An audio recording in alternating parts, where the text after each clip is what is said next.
আমরা পশু পাখিদের কাছ দিয়ে শিখি, তাই না? Eagle mentality. ইগল দেখবা অনেক উঁচু দিয়ে যায়, আস্তে আস্তে অনেক উঁচু দিয়ে উঠতে হবে তো, তাই না? তাহলে একটা ছড়া বলে আমরা চলে যাবো, 2 মিনিটের ছোট্ট ছড়া। আরো কাজ আছে আমাদের, বলো সবাই হাত দিয়ে, হাত খালি হাত।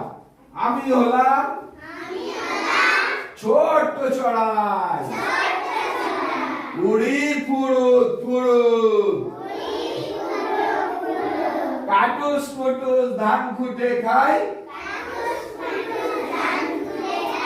ধরতে গেলেই শুরু।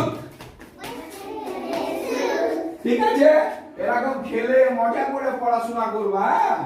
তাহলেই দেখবা অনেক বড় হবা। সমস্ত পৃথিবী জয় করে নিতে হবে, পৃথিবীটাকে সুন্দর রাখতে হবে। ভালো থাকো সবাই, হ্যাঁ? শিশু দিবসের দিন তোমরা সবাই আসবে স্কুলে। আসছি তাহলে স্যার।